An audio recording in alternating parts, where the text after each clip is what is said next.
সাহাবায়ে কেরাম আখিরাতকে প্রাধান্য দিতেন, সাহাবায়ে কেরাম আখিরাতকে সব সময় আগে রাখতেন।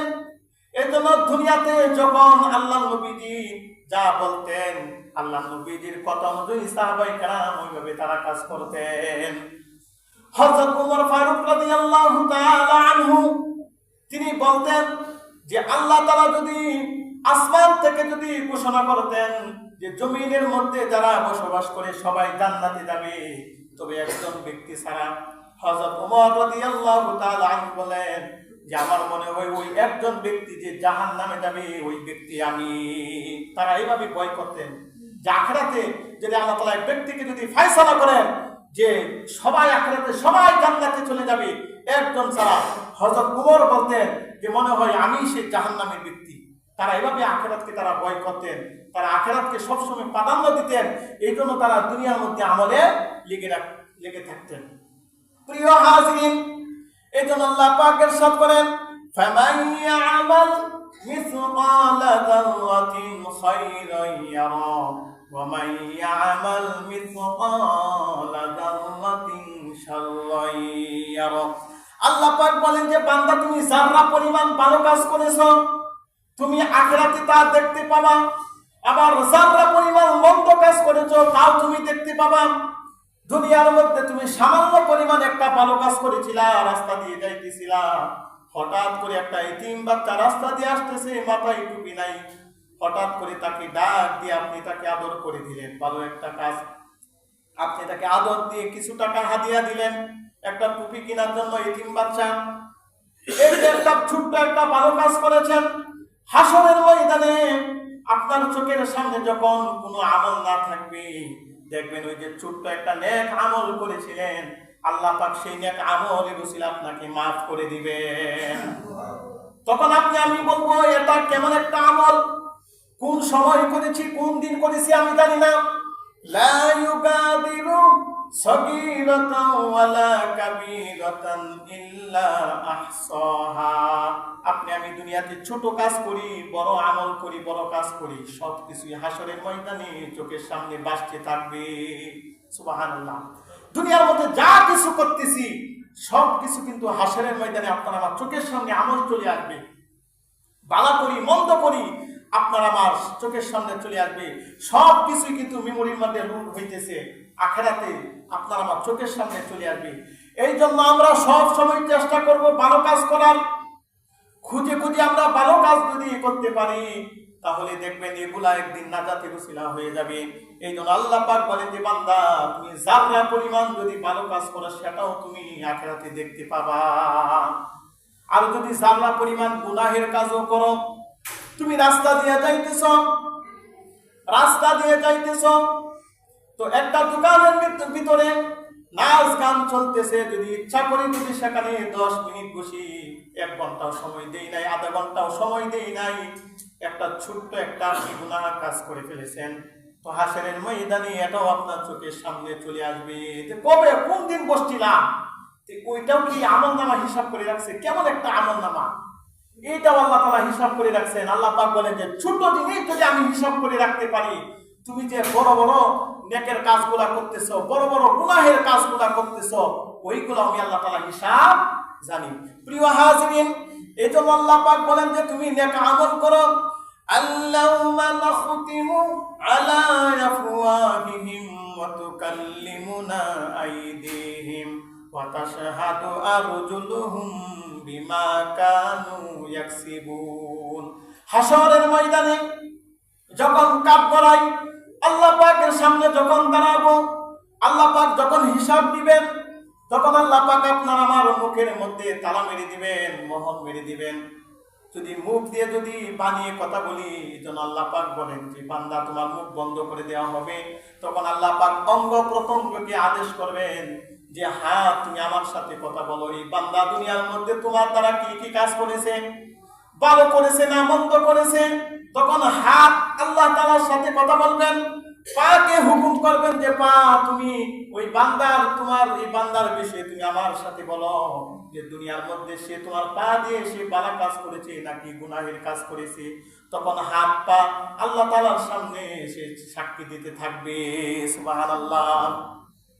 আল্লাহ পাক বলেন যে বান্দা তুমি মিথ্যা কথা বলা তোমার কোনো সুরত নাই, তোমার হাত সাক্ষী দিবে। আমি আল্লাহ জানি দুনিয়ার মধ্যে তুমি ভালো কাজ করেছো, তোমার এই হাত ভালো কাজ করেছে, আবার এই হাত তোমার খারাপ কাজ করেছে, আবার পা তুমি ভালো কাজ করেছো, পা আবার খারাপ কাজ করেছো। আমি আল্লাহ সব কিছু জানি, তারপর আমি হাতের জবান খুলে দিব, আমি পায়ের জবান খুলে দিব, সব কিছু আমাকে বলে দিবে। সুবহানাল্লাহ। আমি দুনিয়ার মধ্যে মসজিদের টাকা পয়সা দরকার, আমি গোপন ভাবে মসজিদের বাক্সের মধ্যে আমি কিছু টাকা রেখে দিয়েছি, যে টাকা আমি আল্লাহ জানে আর দুনিয়ার কেউ জানে না। আল্লাহ পাক বলেন যে বান্দা তুমি মুখ দিয়ে না বললেও হাসরের ময়দানে তোমার হাত সাক্ষী দিবে যে অমুক জায়গায় সে দান করেছিল। সুবহানাল্লাহ। আবার এই হাত দিয়ে তুমি মাজারে যেখানে গান বাদ্য হয়, ভণ্ড মাজার, সেখানে গোপন ভাবে যদি রাতের আড়ালে দুনিয়ার কেউ দেখে না যে মাজারে গান বাদ্য হয়, শিরকির একটা জায়গা, তুমি সেখানে গোপন ভাবে 100 টাকা দিয়েছো, যে কেউ জানে না, আমি গোপনী ভাবে মাজারে দান করলাম, তো হাসরের ময়দানে তুমি মুখ দিয়ে বলা তোমার লাগবে না, তোমার হাতে সাক্ষী দিবে রাতের 1টার সময় সে ওই মাজারে শিরকের আড্ডায় সে 100 টাকা দান করেছিল, হাত সাক্ষী দিবে। আবার পা দিয়ে রাত্রের বেলায় তুমি মসজিদে আসছো, গভীর রাত্রে তুমি নামাজ পড়ার জন্য মসজিদে চলে আসছো। আমরা যে ফজরের নামাজের জন্য মসজিদে চলে আসি, আবার অনেকে ফজরের নামাজ না আদায় করে অনেকেই চাইতেছে বিলে মাছ মারার জন্য। তো হাসরের ময়দানে আল্লাহ পাক পায়ের জবান খুলে দিবেন, পা সাক্ষী দিবে আল্লাহ সে পায়ে কোনো গুনাহের কাজ করে না, সে শেষ রাত্রে সে মসজিদে গিয়ে নামাজ আদায় করেছিল। সুবহানাল্লাহ। হাত পায়ে ভাবে আপনার কি সাক্ষী দিতে থাকবে। এজন্য দুনিয়াতে থেকে যদি আমরা আখিরাতকে যদি আমরা প্রাধান্য দিতে পারি এবং দুনিয়াতে থেকে যদি আমরা আমল করে যদি যাইতে পারি, তাহলে আখিরাতে হবে আমাদের সফলতার জায়গা, আমরা আখিরাতে ফলাফল ভোগ করব। আল্লাহ পাক বলেন ইয়াউমা লা তামলিকু নাফসুন লিনাফসিন শাইআ ওয়াল আমরু ইয়াউমা ইযিন লিল্লাহ। হাসরের ময়দানে কেউ কারো কোনো উপকার করতে পারবে না, কেউ কারো কোনো উপকার করতে পারবে না। আপনি নামাজ আদায় করেছেন, আপনি তার ফল ভোগ করবেন, আপনি নেক আমল করেছেন, আপনি তার ফল ভোগ করবেন, অন্য কেউ আপনাকে সুপারিশ করতে পারবে না। এই জন্য আমাদের অনেকের ধারণা যে আমরা যার কাছে মুরিদ হয়েছি সে আমাকে হাসরের ময়দানে আল্লাহ তাআলার কাছে সুপারিশ করবে। আল্লাহ পাক কোরআনুল কারীমের মধ্যে বলেন যে বান্দা পীর তো দূরের কথা, তোমার ঘরের স্ত্রী সন্তানাদি ছেলে মেয়ে তারা তোমার থেকে হাসরের ময়দানে পলায়ন করবে। ইয়াউমা ইয়াফিরুল মারউ মিন আখিহি ওয়া উম্মিহি ওয়া আবিহি ওয়া সাহিবাতিহি ওয়া বানিহি। ভাই ভাই থেকে পলায়ন করবে, সন্তান বাবার থেকে পলায়ন করবে, স্ত্রী তার স্বামী থেকে পলায়ন করবে। সবাই ভয়ে যে আমার একটা নেকি যদি নিয়ে যায় তাহলে হয়তো একটা নেকি দিয়ে দেওয়ার কারণে আমার ঠিকানা হবে জাহান্নাম। এই জন্য কেউ কাউকে বিশ্বাস করবে না। দুনিয়াতে আমার স্ত্রী ছিল, ভাই ছিল, তুমি আমাকে মহব্বত করতা, বলবো না দুনিয়াতে আমার কেউ ছিল না, তোমাকে আমি চিনি না। যেখানে নিজের স্ত্রী সন্তানাদি ছেলে মেয়ে ভাই সবাই অস্বীকার করবে, সেখানে ভিন্ন আরেকজন পীর আপনাকে কিভাবে সুপারিশ করবে? এই জন্য আখিরাতে কোনো সুপারিশের কোনো কাজে দিবে না। আপনি আমি দুনিয়া থেকে যে আমল করে যাব সেই আমলটাই আখিরাতে তার ফলাফল আমরা ভোগ করব।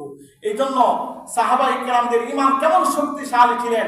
যদি আমরা সাহাবায়ে কেরামদের ঈমানের মতো যদি আমাদের ঈমান যদি শক্তিশালী করতে পারি, দুনিয়ার কোনো পরাশক্তি আমাদেরকে গায়েল করতে পারবে না।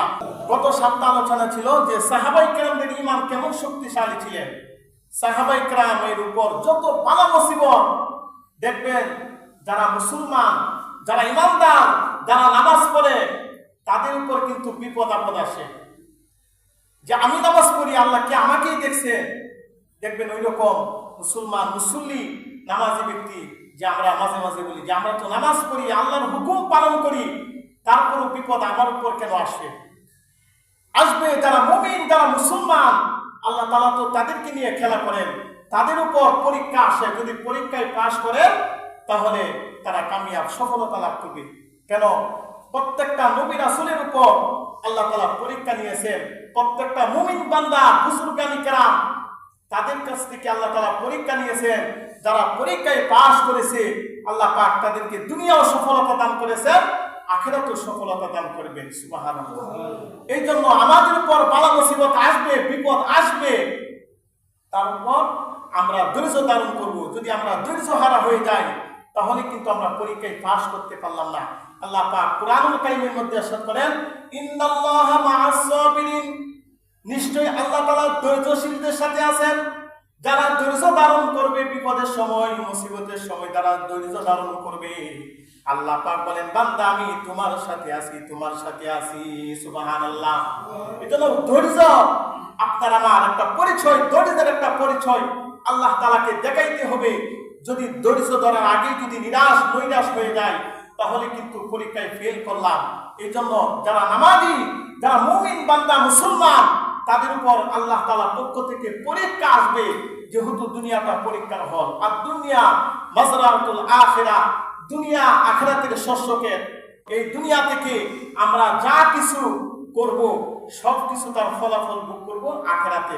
এই জন্য এই ফলাফলের জায়গায় সে দুনিয়া যে যত ফলাফল নিয়ে যাইতে পারবে আখিরাতে তার তত ফল সে ভোগ করবে।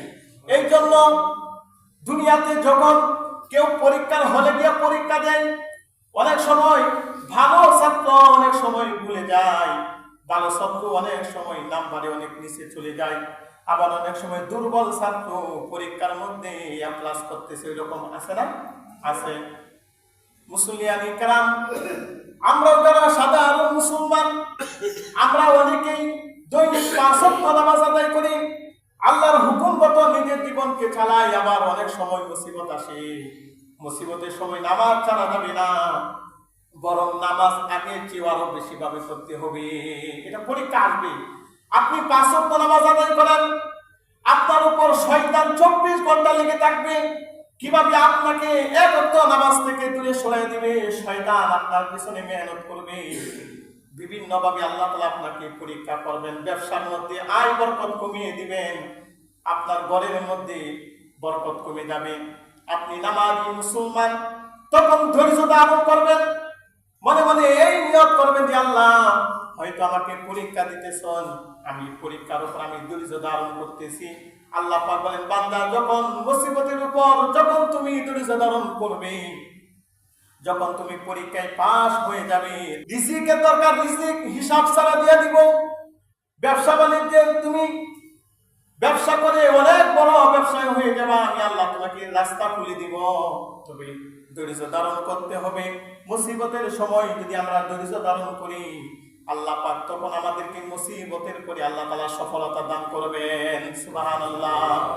এই জন্য গত সপ্তাহে আলোচনা ছিল যে সাহাবায়ে কেরামদের যে ঈমান কেমন শক্তিশালী ছিলেন। যদি আপনার আমার যদি ঈমান যদি শক্তিশালী থাকে, তাহলে আপনার আমার উপর যত মুসিবত, যত বালা মুসিবত আসুক না কেন আল্লাহ পাক তিনি দূর করে দিবেন। আল্লাহ পাক বলেন, ফালা খাউফুন আলাইহিম, তাদের কোনো ভয় নাই, ওয়ালা হুম ইয়াহজানুন, তাদের কোনো চিন্তা দুঃখ দুর্দশা থাকবে না। তারা আমি আল্লাহকে বিশ্বাস করবে, তারা আমি আল্লাহর উপর ঈমান আনবে, আমি আল্লাহ দুনিয়ার সব আপদ বিপদ থেকে আমি ওই বান্দাকে হেফাজত করব। সুবহানাল্লাহ। এই জন্য দেখেন ইরানের মুসলমানদের উপর যারা বাতিল শক্তি, যারা কাফের মুশরিক, তারা ইরানের মুসলমানদেরকে ধ্বংস করে দেওয়ার জন্য বিভিন্ন সময় পায় তারা কৌশল অবলম্বন করে, কিন্তু তারা ভয় পায় না। তারা আরো মাঠে ঝাঁপিয়ে পড়ে তারা লিল্লাহি তাকবীর আল্লাহু আকবার স্লোগান দিতে থাকে। তাদের ভিতরে একটাই কাজ করে যে আল্লাহ আমাকে সৃষ্টি করেছেন, সে আল্লাহকে ভয় করি, দুনিয়ার কোনো পরাশক্তিকে ভয় করি না। সুবহানাল্লাহ, ঠিক কিনা?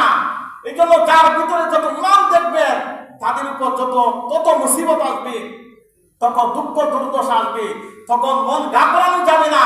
এই জন্য ইরানের মুসলমানরা তারা মন ঘাবড়ায় না, তারা এক আল্লাহর উপর বিশ্বাস করে। এই জন্য দুনিয়ার যত শক্তি আসুক না কেন তারা পরোয়া করে না। এই জন্য কোরআন আমাদেরকে বলতেছেন, যার ভিতরে আমি আল্লাহর ভালোবাসা আছে, আমি আল্লাহর মহব্বত আছে, সে যদি কারোর সামনে যদি মাথা নত না করে, আমি আল্লাহর সামনে যদি মাথা নত করে, দুনিয়ার যত বিপদ আপদ আসুক না কেন আমি আল্লাহ সব কিছু দূর করে দিব। সুবহানাল্লাহ। এই জন্য আমরা মুসলমান, আমরা ইমানদার, আমরা নামাজি, আমাদের উপর বালা মুসিবত আসবে, আমাদের উপর বিভিন্ন সময় পরীক্ষা আসবে, সেই পরীক্ষার মধ্যে ধৈর্য ধারণ করতে হবে। যদি ধৈর্য ধারণ করি আল্লাহ পাক তিনি আমাদেরকে পরীক্ষার মধ্যে উত্তীর্ণ দিয়ে দিবেন। এই জন্য গত সপ্তাহ আলোচনা ছিল সাহাবাই কেরামদের ঈমান কেমন শক্তিশালী ছিল। গত সপ্তাহ আলোচনা করেছিলাম যদি আমাদের ভিতরে ঈমান না থাকে তাহলে আপনার আমার আখিরাত বরবাদ হয়ে যাবে।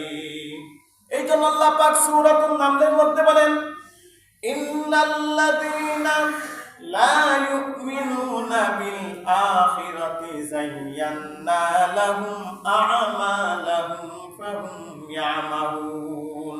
আল্লাহ পাক বলেন নিশ্চয়ই যারা আখিরাতকে বিশ্বাস করে না, যারা আখিরাতের উপর ঈমান আনবে না, যায়্যান্না লাহুম আ'মালাহুম, আমি আল্লাহ তাদের কাজ কর্ম তাদের চোখের সামনে আমি আল্লাহ সুন্দর করে সাজিয়ে দিব। তারা যদি মন্দ কাজ করে সেই মন্দ কাজ তাদের কাছে ভালোভাবে দেখা দিবে। যারা আখিরাতকে বিশ্বাস করে না, আমরা জানি যারা কাফের মুশরিক, শুধু কাফের মুশরিক নয়, এইরকম অনেক হাজারো মুসলমান আছে যারা আখিরাতকে বিশ্বাস করে না। যে দুনিয়াতে আমরা খাই দাই, আখিরাতকে যেটা খুশি সেটা হোক, মৃত্যুর পরে যাই আসুক না কেন ওইটা কোনো দেখার বিষয় না। এইরকম মুসলমান আছে যে আখিরাতকে বিশ্বাস করে না। যদি আখিরাতকে বিশ্বাস করতোই তাহলে নামাজ ছাড়তো না, আল্লাহর হুকুম ছাড়তো না। এইরকম অনেক মুসলমান আছে, আছে না? আছে। শুধু কাফের মুশরিক নয়। এই জন্য আল্লাহ পাক বলেন যারা কাফের মুশরিক, তারা আখিরাতকে বিশ্বাস করে না, তারা যত ভালো কাজ করুক না কেন তাদের কাছে সেই কাজটা তাদের কাছে ভালো মনে হবে। আবার যত মন্দ কাজ করুক না কেন সেই মন্দ কাজটাও তাদের কাছে ভালো মনে হবে। যারা আখিরাতকে বিশ্বাস করে না তারা যত গুনাহের যত খারাপ কাজ করুক না কেন ওই খারাপ কাজটা তাদের কাছে কি ভালো লাগবে। তারা মনে করবে যে এই কাজটাই ভালো, তারা কি ওই খারাপ কাজটাই করে যাবে, কেননা নিজেদের কাছে কি ওইটা ভালো লাগবে। এই জন্য তারা কাফের, আখিরাতকে বিশ্বাস করে না। পক্ষান্তরে আমরা যারা মুসলমান, আমরা আখিরাতকে বিশ্বাস করি। আমাদের ঈমান আর সাহাবায়ে কেরামদের ঈমান কেমন ছিল? সাহাবায়ে কেরামদের ফ্যামিলির মধ্যে ব্যবসা বাণিজ্যের মধ্যে অভাবের কোনো শেষ ছিল না, তারপরও তারা ঈমান ছাড়ে নাই। সাহাবায়ে কেরাম তারা খেতে পারতেন না, একদিন দুই দিন তাদের ঘরের মধ্যে চুলায় আগুন জ্বলতো না, তারপরও ঈমান কিন্তু দুর্বল ছিল না। সাহাবায়ে কেরামদের ঈমান কিন্তু কি ছিল না? দুর্বল ছিল না। ঘরে খাবার নাই, একদিন দুই দিন তিন দিন পর্যন্ত সাহাবীদের নবীর আওলাদ বংশের মধ্যে খাবার ছিল না, তারপর ঈমান কিন্তু কমে না, ঈমান আরো দিন দিন বাড়তে থাকে। তাদের ঈমান, তাদের ঘরের মধ্যে খাবার নাই, তাদের উপর বালা মুসিবত আসে, যতই আসে তারপরও তাদের ঈমান কমে না, ঈমান দিন দিন বাড়তে থাকে। প্রিয় হাজিরিন, এই জন্য সাহাবায়ে কেরাম আখিরাতকে কেমন ভালোবাসতেন, আখিরাতের প্রতি কেমন বিশ্বাসী দিলেন। হযরত মুহাম্মদ সাল্লাল্লাহু আলাইহি ওয়াসাল্লাম একবার সাহাবায়ে কেরামদেরকে ডাক দিলেন। সমস্ত সাহাবায়ে কেরাম নবীজির কাছে এসে বসলেন। আল্লাহ নবীজি বললেন, সাহাবীরা এই যে আমি বসে আছি, তোমরা যার যার বাড়িতে চলে যাও এবং তোমরা যা পারো তোমরা আল্লাহর রাস্তায় নিয়ে আসো। আল্লাহ নবীজি সাহাবায়ে কেরামদেরকে পরীক্ষা করতেছেন যে সাহাবায়ে কেরামদের ভিতরে আখিরাতের কেমন ভয়, আখিরাতের প্রতি কেমন বিশ্বাসী। আল্লাহ নবীজি সাহাবায়ে কেরামদেরকে বলেন যে সাহাবারা যাও, আমি এখানে বসে আছি, তোমরা যা পারো বাড়ি থেকে নিয়ে আসো, আল্লাহর রাস্তায় তোমরা দান করবা। সাহাবায়ে কেরাম চলে গেলেন, সবাই যার যার মত অনুযায়ী নিজের বাড়ি থেকে দান সদকা টাকা পয়সা সম্পদ নিয়ে আসতেছেন। কেউ অর্ধেক নিয়ে আসতেছেন, আবার কেউ কিছু বাসা বাড়িতে রেখে আসছে, আবার কিছু নবীজির দরবারে নিয়ে এসেছে। তবে একজন সাহাবী হযরত আবু বকর সিদ্দিক রাদিয়াল্লাহু তাআলা আনহু ঘরের মধ্যে যা ছিল সব কিছু প্যাকেট করে নবীজির দরবারে নিয়ে হাজির করলেন। সাহাবায়ে কেরাম যখন নবীজির দরবারে আসলেন, আল্লাহ নবীজির সকলের প্যাকেটগুলো দেখতে থাকলেন যে কে কি আনছে। তখন কেউ দেখলেন যে কিছু নিয়ে আসছে, আবার প্রশ্ন করছেন যার কিছু বাড়িতে নিয়ে রেখে আসছে। হযরত আবু বকরকে জিজ্ঞেস করলেন যে সাহাবী, যখন আল্লাহর নবী যে আবু বকরের গাড়টি যখন খুলে তালাশ করলো, দেখলো আবু বকরের প্যাকেট গাড়টির ভিতরে যে হাড়ি পাতিল, ডেক, প্লেট, চামচ এগুলা। আল্লাহর নবী বললেন যে ঘরের যা আছে সব কিছু তুমি নিয়ে এসেছো, তাহলে ঘরের মধ্যে কি রেখে এসেছো? হযরত আবু বকর সিদ্দিক রাদিয়াল্লাহু আনহু বলেন, ইয়া রাসূলুল্লাহ, আমি আমার ঘরের মধ্যে আল্লাহ এবং তার রাসূলকে রেখে এসেছি। সুবহানাল্লাহ। সাহাবায়ে কেরাম সবাই হাত করে তাকিয়ে থাকলেন। আবু বকর বলেন যে আমি আমার ঘরের মধ্যে আল্লাহ এবং তার রাসূলকে রেখে এসেছি। ঘরে যা ছিল সব কিছু প্যাকেট করে নবীজির দরবারে নিয়ে আসলেন। আল্লাহর নবীজি পরীক্ষা করলেন সাহাবায়ে কেরামদেরকে। সাহাবীদের মধ্য থেকে হযরত আবু বকর পাস করে দিলেন। হযরত আবু বকর বলেন, ইয়া রাসূলুল্লাহ, আমি তো আখিরাত চাই, দুনিয়া চাই না, এইজন্য ঘরে যা আছে সব কিছু আপনার সামনে নিয়ে এসেছি। সুবহানাল্লাহ। আবু বকর সাহাবায়ে কেরাম আখিরাতকে প্রাধান্য দিতেন। কোরআনুল কারীমে আল্লাহ পাক বলেন, ওয়াল আখিরাতু খায়রু ওয়া আবকা, আখিরাত হলো সর্বোত্তম এবং স্থায়ী।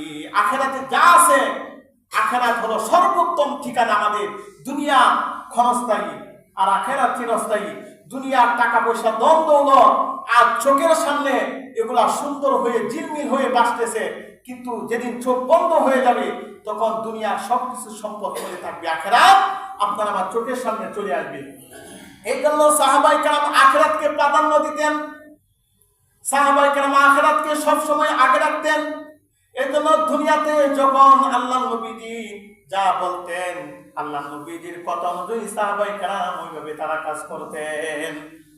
হযরত ওমর ফারুক রাদিয়াল্লাহু তাআলা আনহু তিনি বলতেন যে আল্লাহ তাআলা যদি আসমান থেকে যদি ঘোষণা করতেন যে জমিনের মধ্যে যারা বসবাস করে সবাই জান্নাতে যাবে, তবে একজন ব্যক্তি ছাড়া, হযরত ওমর রাদিয়াল্লাহু তাআলা আনহু বলেন যে আমার মনে হয় ওই একজন ব্যক্তি যে জাহান্নামে যাবে ওই ব্যক্তি আমি। তারা এইভাবে ভয় করতেন যে আখিরাতে যদি আল্লাহ তাআলা এক ব্যক্তিকে যদি ফয়সালা করেন যে সবাই আখিরাতে সবাই জান্নাতে চলে যাবে, একজন ছাড়া, হযরত ওমর বলতেন যে মনে হয় আমি সেই জাহান্নামের ব্যক্তি। তারা এভাবে আখিরাতকে তারা ভয় করতেন, তারা আখিরাতকে সবসময় প্রাধান্য দিতেন। প্রিয় হাজিরিন, এজন্য আল্লাহ পাক ইরশাদ করেন, ফামান ইয়ামাল মিসকালা যাররাতিন খায়রান ইয়ারা ওয়া মান ইয়ামাল মিসকালা যাররাতিন শাররান ইয়ারা। আল্লাহ পাক বলেন যে বান্দা, তুমি যারা পরিমাণ ভালো কাজ করেছো তুমি আখিরাতে তা দেখতে পাবা, আবার যারা পরিমাণ মন্দ কাজ করেছো তাও তুমি দেখতে পাবা। দুনিয়ার মধ্যে তুমি সামান্য পরিমাণ একটা ভালো কাজ করেছিলা, রাস্তা দিয়ে যাইতেছিলা, হঠাৎ করে একটা এতিম বাচ্চা রাস্তা দিয়ে আসতেছে, মাথায় টুপি নাই, হঠাৎ করে তাকে ডাক দিয়ে আপনি তাকে আদর করে দিলেন, ভালো একটা কাজ। আপনি তাকে আদর দিয়ে কিছু টাকা হাদিয়া দিলেন একটা টুপি কেনার জন্য, এতিম বাচ্চা। এই যে একটা ছোট্ট একটা ভালো কাজ করেছেন, হাসরের ময়দানে আপনার চোখের সামনে যখন কোনো আমল না থাকবে, দেখবেন ওই যে ছোট্ট একটা নেক আমল করেছিলেন, আল্লাহ পাক সেই নেক আমলের উসিলা আপনাকে মাফ করে দিবেন। তখন আপনি আমি বলবো এটা কেমন একটা আমল, কোন সময় করেছি, কোন দিন করেছি আমি জানি না। লা ইউগাদিরু সগীরাতান ওয়ালা কাবীরাতান ইল্লা আহসাহা। আপনি আমি দুনিয়াতে ছোট কাজ করি, বড় আমল করি, বড় কাজ করি, সবকিছুই হাসরের ময়দানে চোখের সামনে ভাসতে থাকবে। সুবহানাল্লাহ। দুনিয়ার মধ্যে যা কিছু করতেছি সবকিছু কিন্তু হাসরের ময়দানে আপনার আমার চোখের সামনে আমল চলে আসবে। ভালো করি মন্দ করি আপনার আমার চোখের সামনে চলে আসবে, সবকিছুই কিন্তু মেমোরির মধ্যে রুট হইতেছে, আখিরাতে আপনার আমার চোখের সামনে চলে আসবে। এই জন্য আমরা সব সময় চেষ্টা করব ভালো কাজ করার, খুঁজে খুঁজে আমরা ভালো কাজ যদি করতে পারি তাহলে দেখবেন এগুলা একদিন নাজাতের উসিলা হয়ে যাবে। এই জন্য আল্লাহ পাক বলেন যে বান্দা, তুমি যারা পরিমাণ যদি ভালো কাজ করো সেটাও তুমি আখিরাতে দেখতে পাবা। আর যদি যারা পরিমাণ গুনাহের কাজও করো, তুমি রাস্তা দিয়ে যাইতেছ, তো একটা দোকানের ভিতরে নাচ গান চলতেছে, যদি ইচ্ছা করি যদি সেখানে 10 মিনিট বসি, 1 ঘন্টাও সময় দেই নাই, আধা ঘন্টাও সময় দেই নাই, একটা ছোট্ট একটা গুনাহ কাজ করে ফেলেছেন, তো হাসরের ময়দানে এটাও আপনার চোখের সামনে চলে আসবে যে কবে কোন দিন বসছিলাম, ওইটাও কি আমলনামা হিসাব করে রাখছে। কেমন একটা আমলনামা, এইটাও আল্লাহ তাআলা হিসাব করে রাখছেন। আল্লাহ পাক বলেন যে ছোট জিনিস যদি আমি হিসাব করে রাখতে পারি, তুমি যে বড় বড় নেকের কাজগুলা করতেছো, বড় বড় গুনাহের কাজগুলা করতেছো, ওইগুলো আমি আল্লাহ তাআলা হিসাব জানি। প্রিয় হাজিরিন, এজন্য আল্লাহ পাক বলেন যে তুমি নেক আমল করো। আল্লাহুম্মা নাখতিমু আলা আফওয়াহিহিম ওয়া তুকাল্লিমুনা আইদিহিম ওয়া তাশহাদু আরজুলুহুম বিমা কানু ইয়াকসিবুন। হাশরের ময়দানে যখন কাঠ গড়াই, আল্লাহ পাকের সামনে যখন দাঁড়াবো, আল্লাহ পাক যখন হিসাব দিবেন, তখন আল্লাহ পাক আপনার আমার মুখের মধ্যে তালা মেরে দিবেন, মোহর মেরে দিবেন। যদি মুখ দিয়ে যদি বানিয়ে কথা বলি, এজন্য আল্লাহ পাক বলেন যে বান্দা তোমার মুখ বন্ধ করে দেওয়া হবে।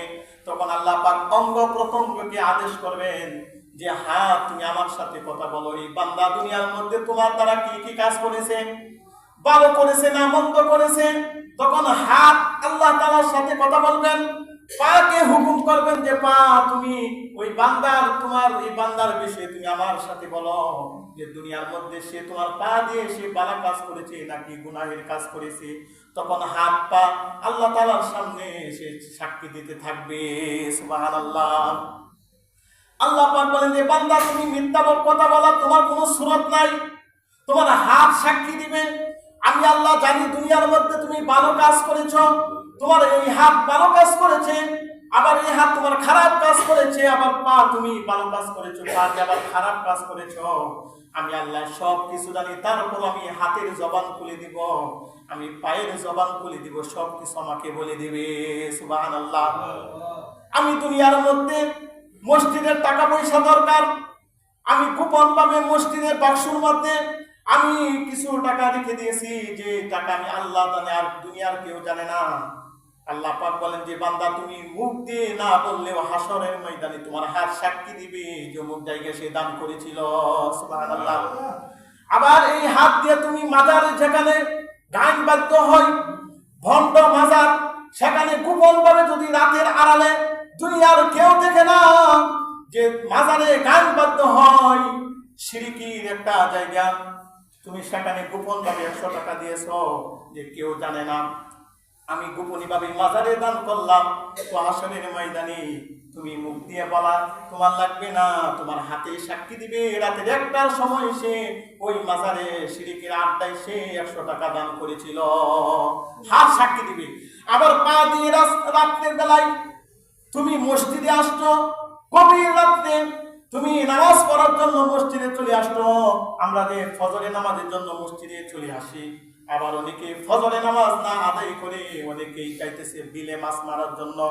তো হাসরের ময়দানে আল্লাহ পাক পায়ের জবান খুলে দিবেন, পা সাক্ষী দিবে আল্লাহ সে পায়ে কোনো গুনাহের কাজ করে না, সে শেষ রাত্রে সে মসজিদে গিয়ে নামাজ আদায় করেছিল। সুবহানাল্লাহ। হাত পায়ে ভাবে আপনার কি সাক্ষী দিতে থাকবে। এজন্য দুনিয়াতে থেকে যদি আমরা আখিরাতকে যদি আমরা প্রাধান্য দিতে পারি এবং দুনিয়াতে থেকে যদি আমরা আমল করে যদি যাইতে পারি, তাহলে আখিরাতে হবে আমাদের সফলতার জায়গা, আমরা আখিরাতে ফলাফল ভোগ করব। আল্লাহ পাক বলেন ইয়াউমা লা তামলিকু নাফসুন লিনাফসিন শাইআ ওয়াল আমরু ইয়াউমা ইযিন লিল্লাহ। হাসরের ময়দানে কেউ কারো কোনো উপকার করতে পারবে না, কেউ কারো কোনো উপকার করতে পারবে না। আপনি নামাজ আদায় করেছেন, আপনি তার ফল ভোগ করবেন, আপনি নেক আমল করেছেন, আপনি তার ফল ভোগ করবেন, অন্য কেউ আপনাকে সুপারিশ করতে পারবে না। এই জন্য আমাদের অনেকের ধারণা যে আমরা যার কাছে মুরিদ হয়েছি সে আমাকে হাসরের ময়দানে আল্লাহ তাআলার কাছে সুপারিশ করবে। আল্লাহ পাক কুরআনুল কারীমের মধ্যে বলেন যে বান্দা পীর তো দূরের কথা, তোমার ঘরের স্ত্রী সন্তানাদি ছেলে মেয়ে তারা তোমার থেকে হাসরের ময়দানে পলায়ন করবে। ইয়াউমা ইয়াফিরুল মারউ মিন আখিহি ওয়া উম্মিহি ওয়া আবিহি ওয়া সাহিবাতিহি ওয়া বানিহি।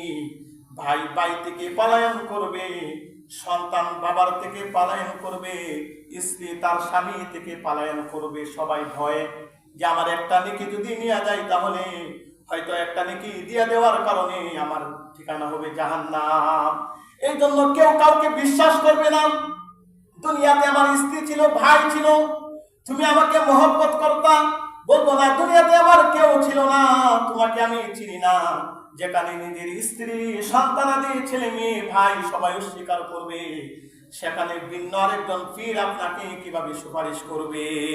এই জন্য আখিরাতে কোনো সুপারিশের কোনো কাজে দিবে না। আপনি আমি দুনিয়া থেকে যে আমল করে যাব, সেই আমলটাই আখিরাতে তার ফলাফল আমরা ভোগ করব। এই জন্য সাহাবায়ে কেরামদের ঈমান কেমন শক্তিশালী ছিলেন। যদি আমরা সাহাবায়ে কেরামদের ঈমানের মতো যদি আমাদের ঈমান যদি শক্তিশালী করতে পারি, দুনিয়ার কোনো পরাশক্তি আমাদেরকে গায়েল করতে পারবে না।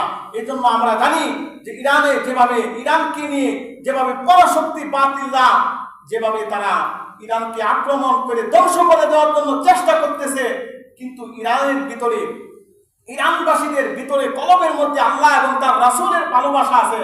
এই জন্য তাদেরকে কিছুই করতে পারে না। এই জন্য আমরা আখিরাতকে আমরা প্রাধান্য দিব এবং আল্লাহর ভয় আমাদের ভিতরে রাখবো। যদি আমরা আখিরাতের ভয় এবং আল্লাহর ভয় যদি আমাদের ভিতরে থাকে, দুনিয়ার কেউ আমাদের কোনো ক্ষতি করতে পারবে না। সম্মানিত হাজিরিন, আল্লাহ পাক আমাদের সবাইকে আখিরাতকে প্রাধান্য দিয়ে এবং আল্লাহ তাআলার ভালোবাসা আপনার আমার অন্তরে কলবে জাগ্রত করার তৌফিক দান করেন। ওয়া আখিরু দাওয়ানা আলহামদুলিল্লাহি রাব্বিল আলামিন। যারা আমরা সুন্নাত করি নাই, আমরা কবলাল জুমা আসর রাকাত সুন্নাত আদায় করি।